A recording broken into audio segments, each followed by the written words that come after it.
بسم الله الرحمن الرحيم الحمد لله رب العالمين والصلاة والسلام على نبينا محمد وعلى آله وأصحابه إن شاء الله زاري سلا تجويد كقاعدة درساتنا وطابلا سلا تجويد بأجرو يمن النكاكر يهونال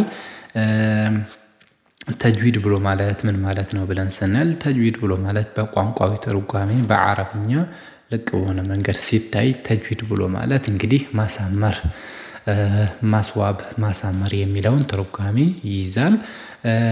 ለየት ባለ መልኩ ደግሞ በዘርፉ ብቁ የሆኑ በዘርፉ ተመራማሪዎች የተጅዊድ ምሁራን ደግሞ አሉ።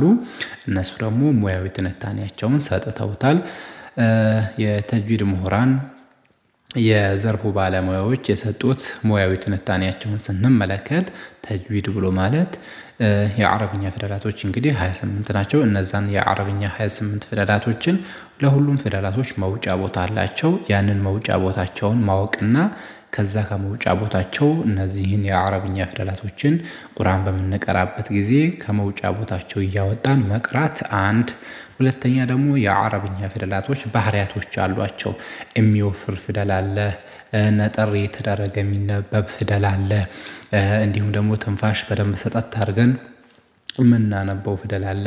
እንዲህ ያለው ብዙ ወደ 17 የሚጠጉ የፊደላት ባህሪያቶች አሉ።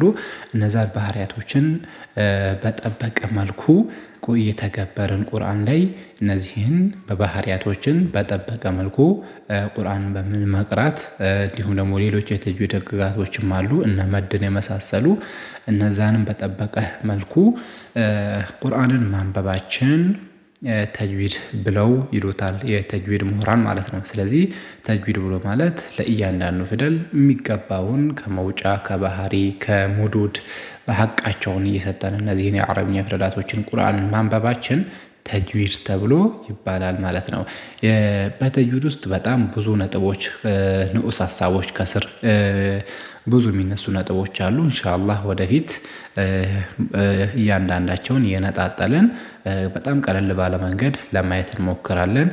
የአጅሩ ተካፋይ እንድትሆኑ ሼር ኮፒ ሊንክ ማድረጋችሁን አትርሱ። አሰላሙ አለይኩም ወራህመቱላሂ ወበረካቱሁ።